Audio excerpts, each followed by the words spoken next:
Hey, what's good, guys? So it's winter time. We're gonna do some inside videos, of course, but I want to show you guys five. That's only four. Wait, 5 ways to rig a Senko. Do you guys say Senko or Senko? I always call it a Senko, but I think I'm wrong. Whatever. Let's jump into it. All right. So the first one is Wacky. Everybody knows how to do Wacky, right? Well, if you don't, let's do it together. You got this little worm, and you got this little O-ring. Yeah. It's a little O-ring. And all you're gonna do, so check it out. You got two ends here, right? You got this little skinny end, and you got this little fat end. So if you just take this, throw it on the skinny end, and yank her down, look, you didn't need a tool. Anyway, there's multiple hooks. So check it out. I used to use this one. I don't know if you guys can see it very well, but basically it's got this little weed guard on it. And this is Gamakatsu's. So it's just kind of this little, it's just this little fiber thing. You can get them in plastic. This one's metal, and it just kind of, you put it underneath. You just hook it underneath there. And I used to use these all the time. I love them.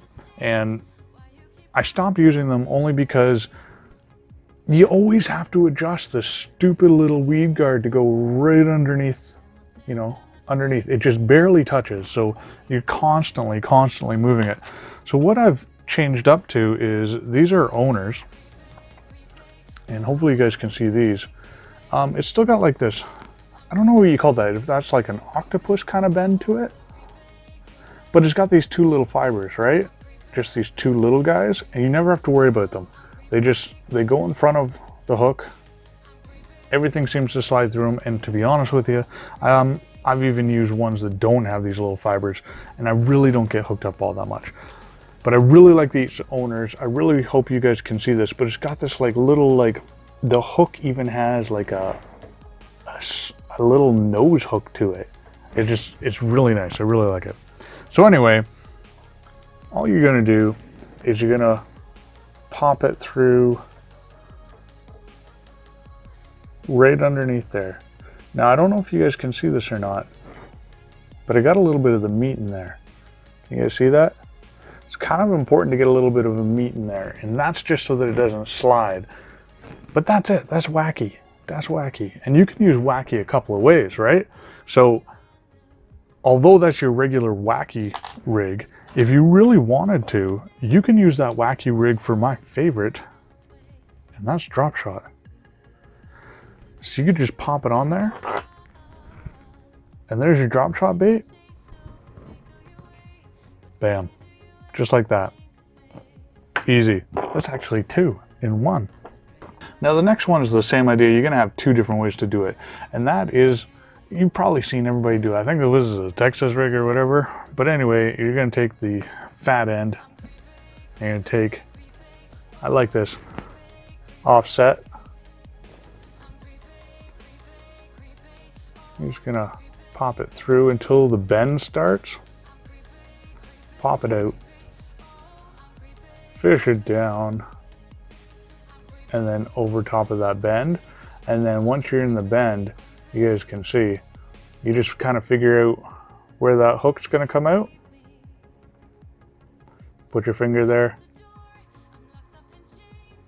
And then just pass on through. Now, you can do this 2 ways. You can push it so it doesn't really pop out the side.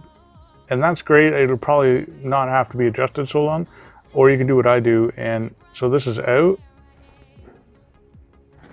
And all I'm going to do is lift up, and it just kind of pokes in the skin there. I don't know if you guys can see that. There, you can see it's just poked in the skin a little bit, and all you got to do is pull it up and kind of cinch it down on it to get that done. This way, I don't fish it all that much. I fish it once in a while if I'm going to be going in, like, I like it in toolies and stuff like that, but I don't really fish it all that much, only because it kind of starts eating at the bait. And it's just because this little end pops out all the time, it just keeps ripping up the bait. Now, what I have found to kind of save your baits a little bit is as they start ripping, you can just pull this off, cut just a little bit off the end or bite it off, whatever, and then you can do it again, and then that tear will be up a little bit, so you can just kind of keep going down until the bait's too small and you can't use it anymore. Number 2 is kind of actually the same idea, but it's a full weighted system. So you can chuck this again in toolies, whatever, and all I've got here is a bobber stopper and a bullet weight. So the hook's just tied on normally. So same deal, you would just rig it the same way, but this gives you an option to kind of pitch it. What? Now we're in broad daylight and I'm wearing a different shirt? Yeah, well, I kind of forgot this one last night, and it's really, really simple, and it's really short, so, and that's just this split shot. You got a weightless Senko. You want it to fall a little bit faster, you want to get it through weeds a little bit more, just toss on one of these bad boys. I usually throw it up about a foot above my hook. Why am I having a hard time saying that? Anyway, a foot above your hook, and it just kind of speeds up that fall a little bit. And the cool part about it is when this is sitting on the bottom, if you're using one of those X-Zone lure baits that float, it's kind of like one of those, what is it, the Carolina rigs, where it's just kind of floating in behind, and you can kind of drag that all the way back to the boat. It's actually a really, really, really good tip, and I actually kind of got to thank the Barry Bassmasters for that, because a couple of the guys in the club actually showed me that tip. So there it is, guys. 5 different ways to rig your Senko. I hope one of them works for you. I know all of them work for me, depending on the day. Change it up, try them out, let me know. Comment, like, and subscribe, please. See ya. I've been drinking, but you're late.